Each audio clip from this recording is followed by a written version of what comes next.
scénario, ben voilà, c'est un document. Alors c'est pas de la littérature, c'est pas un roman, c'est très on décrit de manière très précise ce qui va se passer à l'écran et ce qu'on entend, et on écrit les dialogues des personnages comme un petit peu comme dans une pièce de théâtre. Une fois qu'on a ce texte, le scénario, il va falloir en faire un film.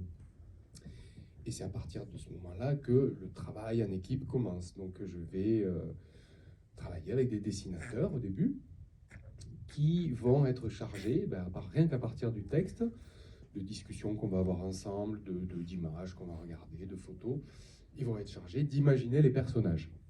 Donc là, par exemple, vous allez voir les dessins de Guillaume, qui était chargé de créer le personnage de Pile. Et on discute. C'est une petite fille, elle est rebelle, il faut qu'elle ait l'air de tout sauf d'une princesse, qu'elle soit un peu sauvage. Donc elle vit dans la rue, elle a des habits rapiécés, tout ça. Elle a les cheveux en pétard, elle a une coiffure un peu de punk, tout ça. Donc on discute avec Guillaume.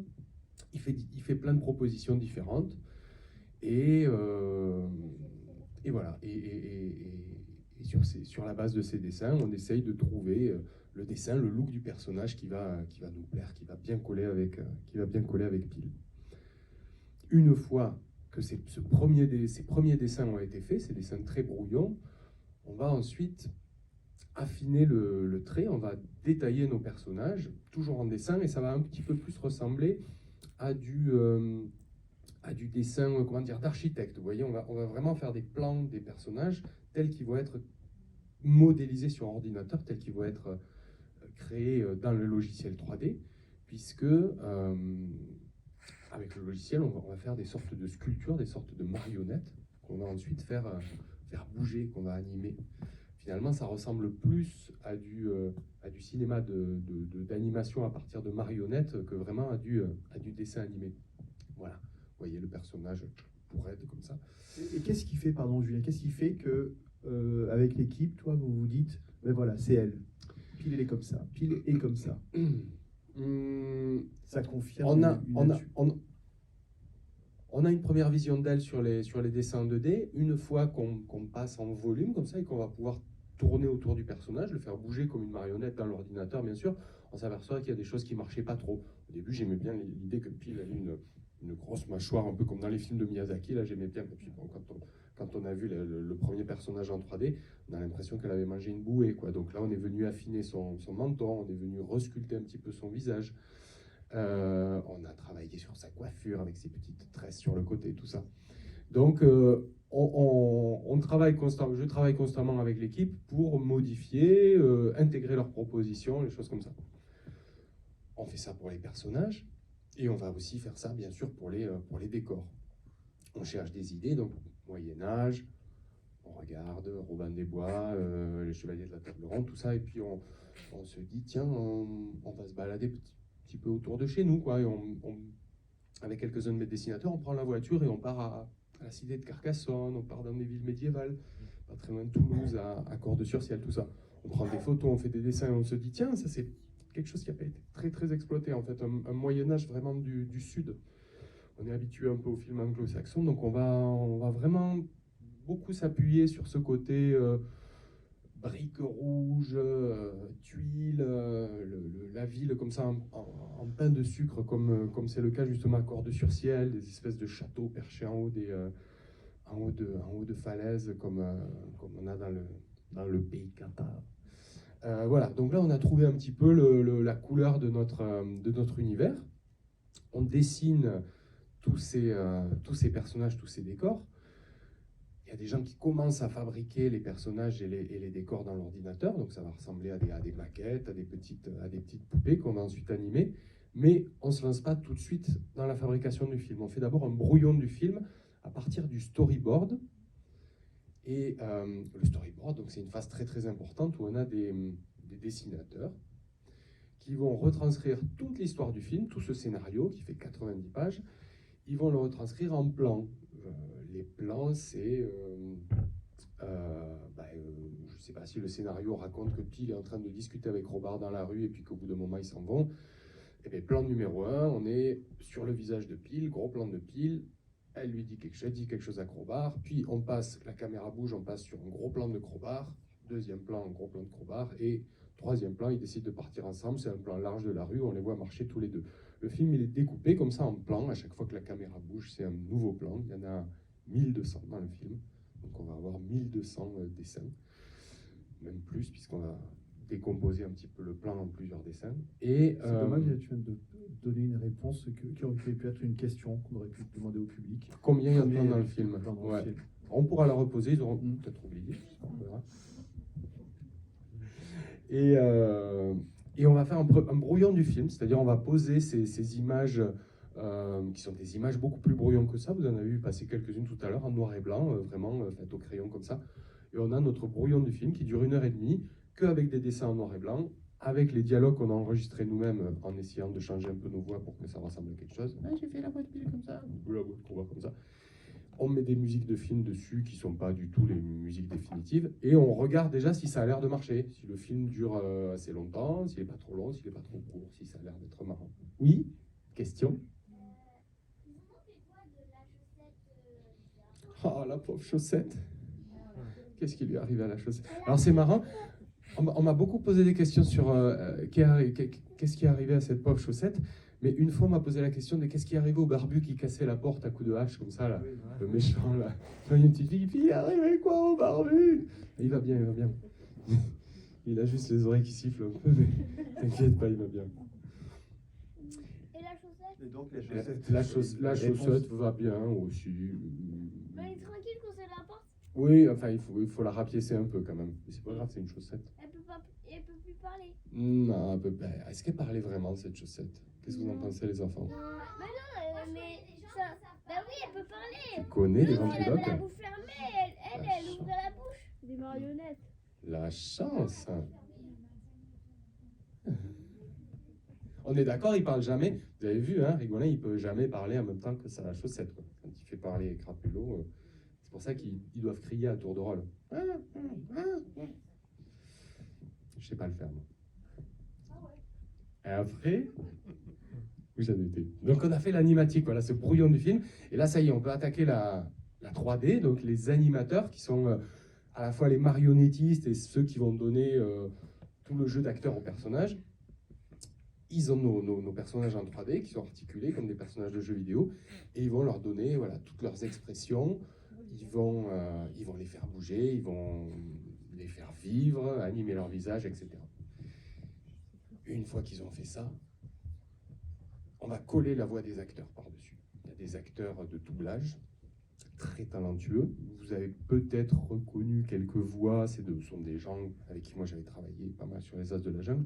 Ce sont des gens qui sont aussi des habitués du doublage. Emmanuel Curtil, celui qui fait la voix de Francis Cabrel, c'est le doubleur de Jim Carrey, qui fait un des crapauds aussi dans les As de la Jungle. La duchesse Aliénor, c'est la doubleuse de Cameron Diaz, qui est aussi la directrice de casting, qui dirige tous ces acteurs talentueux. Et donc eux, ils ont la particularité, le talent d'être capables, en regardant défiler le film, de se caler au dixième de seconde de près sur les mouvements de bouche des personnages.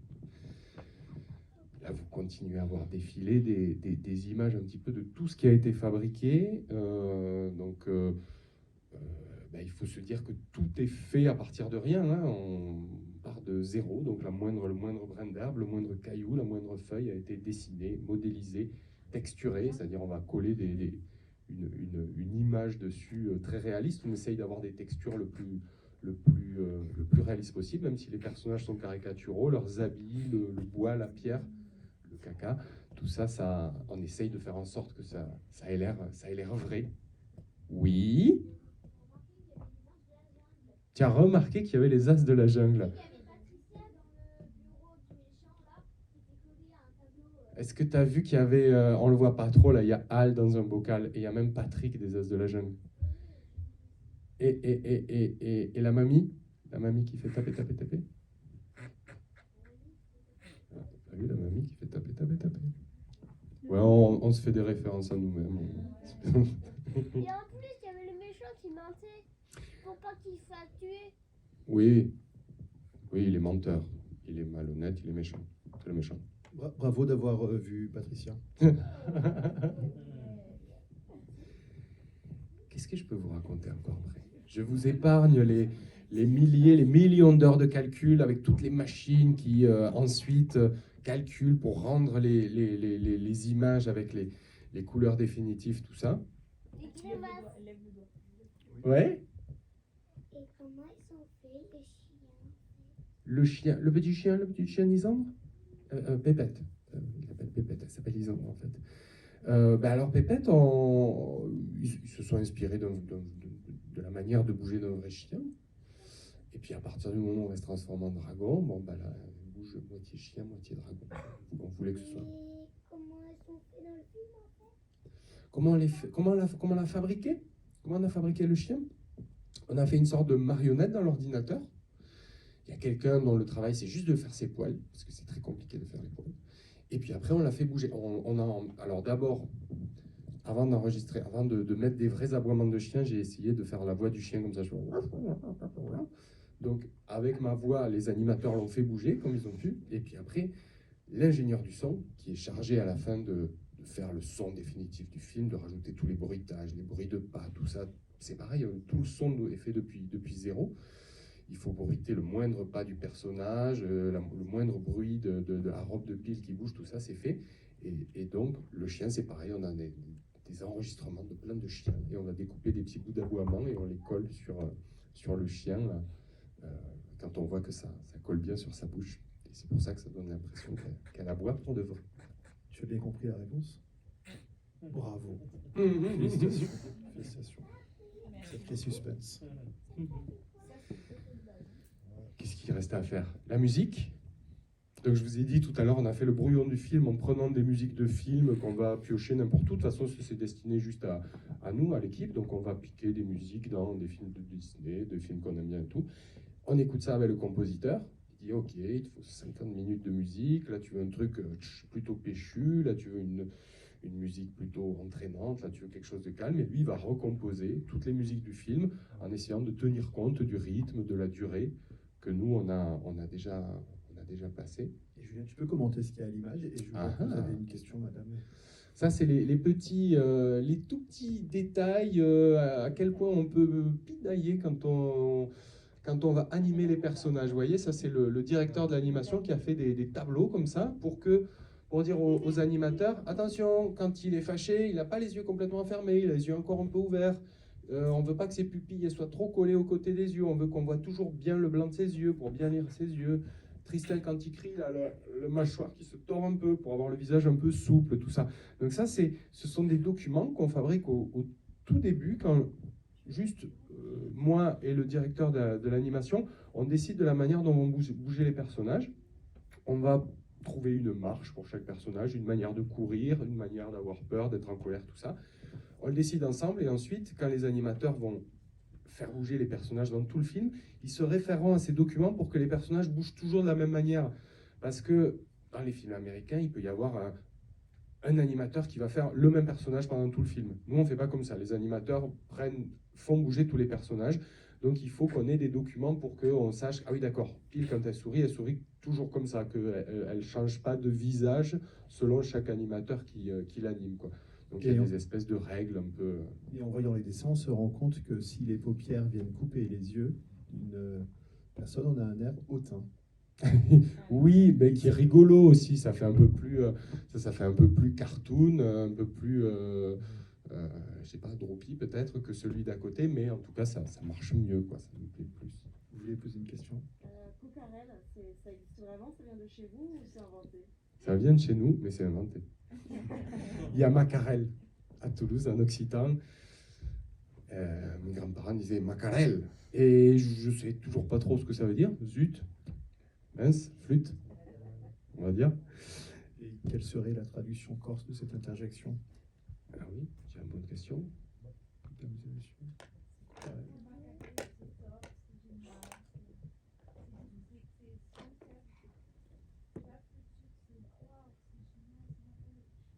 Ah oui, ça existe. Ah ouais. Merci beaucoup pour cette précision linguistique indispensable. Félicitations.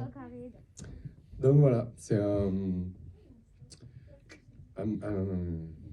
dérivé de Macarel, Cocarel, dans l'idée que Rauque en brume, dans cette région, ils aient quand même une manière de parler un peu particulière, un côté un peu rural, un peu terroir, et qu'ils mangent du tartichon, et qu'ils ont un peu des accents. Voilà, on voulait que ça donne un côté un peu vivant, un peu réaliste à la région dans laquelle il est.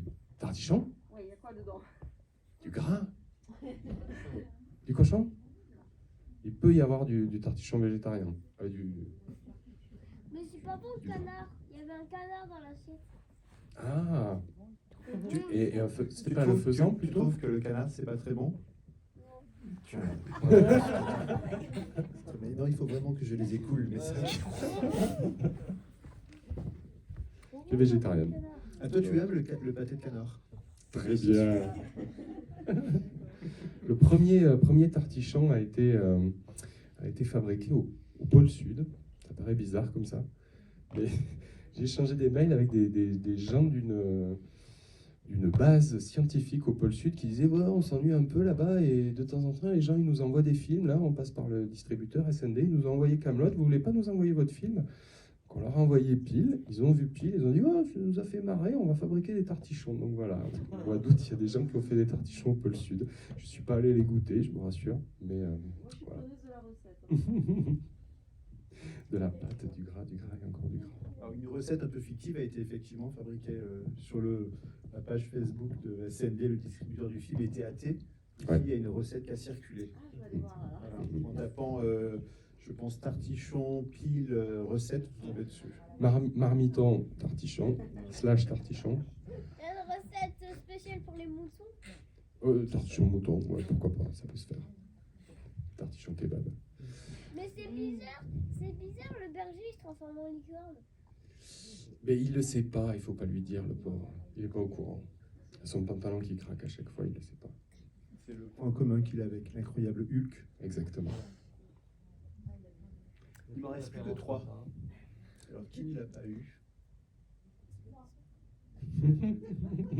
Quelle est votre question? Votre remarque, votre appréciation du film qui fera que vous mériterez ce sac rempli de cadeaux? On vous écoute.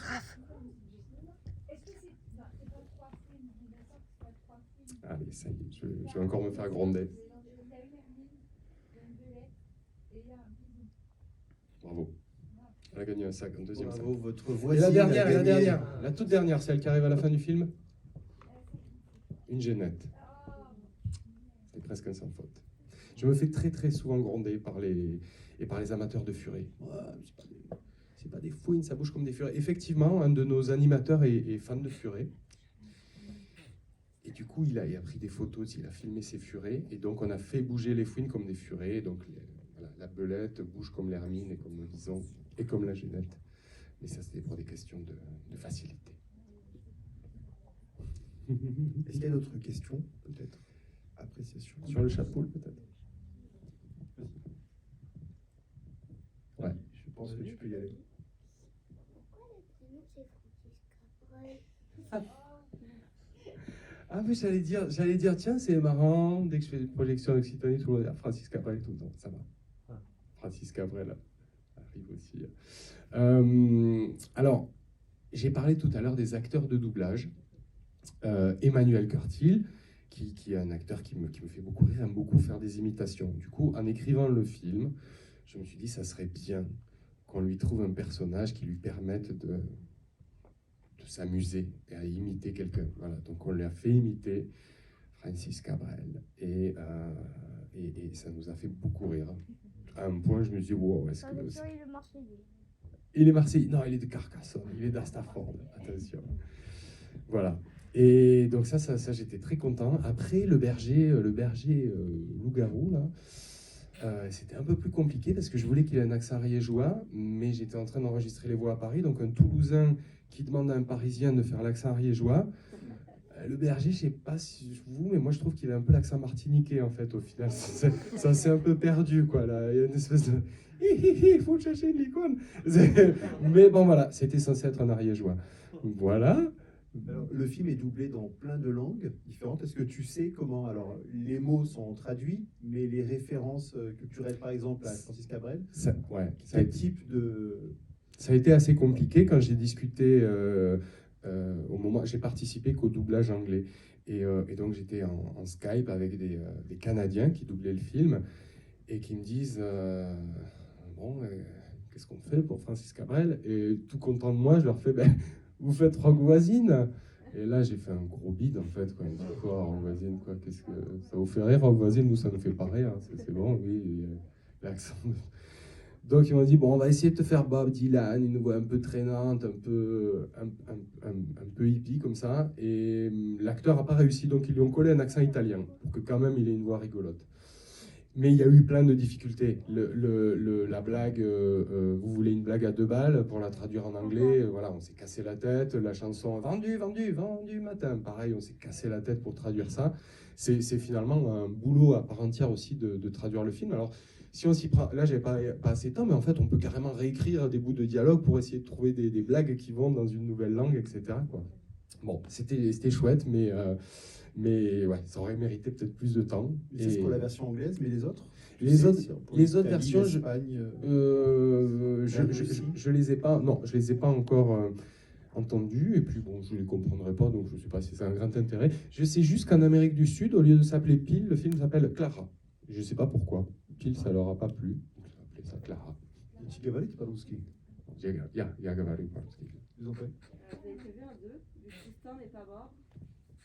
Tristan n'est pas mort. Tristan n'est pas mort. Tristan est... Hein? Non. Pour le moment, on m'a pas demandé de faire un pile 2. Je serais bien content. Qu'est-ce que vous voudriez voir dans pile 2, les enfants? Je note. Ah, mais alors ça, on me le dit à chaque fois. Ouais? La chaussette, Pile grandit. Bonne la idée. chaussette qui fait du vélo. La chaussette qui fait du vélo, très bien. Tout à l'heure, qui m'ont dit la chaussette, mais en fer cette fois, comme ça, elle risque plus d'exploser. On m'a pas demandé de faire un pile 2, mais j'en aurais été très content. Je ne sais pas, peut-être que ça se présentera un jour, on verra. Et oui, alors le fait que Tristan ne meure pas, normalement il devait mourir quand j'avais fait l'animatique du film, le brouillon du film, bref, il se faisait écraser par la statue. Et je montre ça à mon fils de 7 ans qui me fait quoi? Tu fais mourir Tristan? C'est le personnage le plus cool du film. Je dis, mais il est pas cool du tout, c'est le méchant, c'est un tyran et tout. Mais moi, c'est celui que je préfère. Donc, j'ai commencé à me dire que niveau éducation, j'avais raté quelque chose qui ne tardait pas qu'il vote. Mais voilà, du coup, j'ai changé pas grand-chose en fait. Hein. Il se faisait écrabouiller par la statue. Bah, là, il y a Roland qui le pousse, qui lui met un coup de poing, et puis l'autre s'en va. Et on a juste changé 3 plans du film et c'était réglé, le méchant ne mourrait plus. Mais voilà, il s'en est fallu de peu. Encore une question? Ah, Charlie Pichouki. Alors, le prénom Pile, moi je mets... Hein? Non, ça va pas. Non, pas de la pile électrique, pas de pile ou face. Hein? Non, vous trouverez pas, cherchez pas. Je voulais que ce soit un prénom court, un prénom inventé et un prénom qui fasse non-genré, qu'on ne sache pas si c'est un garçon ou une fille. Et un prénom qui fasse Moyen-Âge. Alors, du coup, il y avait Till l'Espiègle, qui est un personnage allemand, je crois, qui est un espèce de bouffon un peu zinzin, qui joue des tours aux nobles. Je connaissais pas trop, mais je savais que ça existait. Il y avait Pip dans Les Grandes Espérances de Dickens, que j'aimais bien, qui est un petit garçon qui rêve de devenir noble, tout ça. Donc j'ai fait un mix des deux, Pip et Till, ça a fait Pile. Moi, j'étais très content de moi. Mon producteur était un peu sceptique au début. Il me dit, Pile, c'est bizarre en anglais, ça fait pilule et tout ça. Et puis finalement, tout le monde a adopté le nom. Après, on a inventé aussi Régolin et Crowbar. Et puis les autres prénoms, c'est des prénoms médiévaux, Aliénor, Lugan, Tristan. Régolin n'est pas si rigolo que ça, non, j'avoue. Il essaye. Il aimerait. Mais c'était très dur d'écrire des blagues pas rigolotes. Hein. Le plus rigolo du film, c'est la marionnette. Ah, ça me fait plaisir. Ça me fait plaisir parce que c'est un des personnages aussi qui Moi, nous je a m'en fait. souviens même plus. Oh, bah, faut le revoir. Je reprends ton sac. Ça fait longtemps que je l'ai vu, moi. On s'est fait très plaisir avec la marionnette parce que justement c'est un personnage qui prend pas de gants, qui vexe les gens, qui fait des blagues qu'il faut pas faire et quand on travaille dans les dessins animés, on est souvent un peu obligé de faire attention à pas être trop violent, à pas être trop incisif, tout ça. Et alors avec Rapulot, du coup, bon, voilà, on se faisait plaisir à se dire tiens, un personnage un peu qui Un peu un peu politique. Alors, ce qu'on a à l'image, c'est la dernière de ce diaporama. Alors, il me reste un sac. Qui Ouais. veut ce sac? Il suffit juste de lever la main pour le gagner. Moi, je suis pas nul. Personne. Moi, je suis pas nul. Tu Ah sauras ouais, qui ça c'est l'a. pas très bien fait parce que le dessin Moi, a j'ai été déjà. fait à partir d'une version Vous pouvez l'offrir, d'une version 3D pas très bien faite. Tu vois là le chapoul, il est pas bien fait comme dans le film. On a fait une espèce de première version un peu chamallow du personnage en 3D pour voir à quoi il ressemblait, puis on a refait des dessins par-dessus pour le préciser. Le prince d'habitude ça se transforme. Wow, bravo. Ça se transforme en crapaud ou en grenouille. Et puis là, il fallait essayer de trouver une idée qui change un peu. La poule, j'aimais bien, mais il y avait Vaiana avec son coq, Hey, vous vous souvenez, le petit coq dans Vaiana là, qui était trop bien. Donc je me suis dit, bon, on va pas refaire une poule et tout, ils ont déjà fait un super coq. Donc là, on s'est dit, tiens, un mélange de chat et de poule, ça va être rigolo. Et c'est un perso qui nous a fait marrer. C'était simple, mais ça, rien qu'à l'animation, les animateurs d'essayer de faire le chat qui marche de la manière la plus gracieuse possible, avec la tête qui bouge comme ça. On s'est pris des fous rires et au moment de mettre le son aussi, puisque j'avais enregistré une voix pour le chat poule dans le film où je faisais c'était rigolo, mais c'était pas très rigolo. Et à partir du moment, hein, à partir du moment où on a mis des vrais sons de chat et de poule, là, on s'est repris beaucoup de fou rire. Thierry, tu avais une question? Oui, s'il vous plaît. Ouais. Même s'il n'y a plus de sac. Il a plus de sac, Thierry, super. À quel moment on décide en fait que le personnage principal, Pile, c'est une fille et pas un garçon? Dès le début, ça a même fait partie des critères qui ont fait que les TAT ont validé le concept du film. Donc mes producteurs me disent, j'étais en train de travailler sur la série des As de la Jungle, et ils me disent, on fait le film des As de la Jungle, on fait Terra Willy, et après il nous faut un 3e long métrage. Est-ce que ça te dirait de faire un film? Ouais, je leur propose des idées. Donc je leur propose des idées très courtes, ce qu'on appelle des pitchs en fait, des résumés d'histoires. Je ne sais même pas trop où ça va aller, mais ça fait 5-6 lignes à chaque fois. Un extraterrestre qui fait du hip-hop, un petit Indien qui chasse les fantômes avec son copain cow-boy, et le dernier, c'était une petite voleuse au Moyen-Âge qui voyage dans le temps. Ils me disent, ah tiens, petite voleuse au Moyen-Âge, c'est bien ça. Non, elle voyage pas dans le temps, ça tu oublies. Par contre, petite voleuse, c'est cool. Le Moyen-Âge, c'est cool parce qu'on n'a pas fait cet univers encore. Et on n'a pas de personnage féminin. On avait les As de la Jungle, où il y a Patricia, mais il y a pas trop de personnages féminins. Ils avaient fait Spike et tout, donc il est chouette, ouais, un personnage féminin. Par contre, tu nous fais pas un petit chevalier avec des couettes, quoi. Tu essayes de creuser le personnage. Nous, on n'aime pas trop les personnages guerriers à TAT. On aime bien les personnages qui ont une différence, qui se servent de leur tête, qui se servent de leur différence et qui s'entraident avec les autres pour réussir. Donc tu essayes de creuser des valeurs qui puissent faire un personnage féminin cool et qui n'ait pas des valeurs qu'on pourrait attribuer à des personnages masculins de guerriers, de puissance, de force, voilà, donc du coup j'ai essayé... Hein, moi, je suis plus fort. Moi, je suis plus fort. Moi, je tout le monde. oui, voilà. Non, mais donc là, c'était pas l'idée avec Pile. L'idée, c'était de travailler sur sa ruse, sur sa capacité, son agilité, sa capacité à se déguiser, à adopter des fouines, et puis aussi sur l'évolution qu'elle va avoir d'un point de vue moral, quoi. Au début, elle est quand même un peu égoïste, et puis elle va apprendre à prendre ses responsabilités et à aimer ses amis et à trouver sa place dans la société.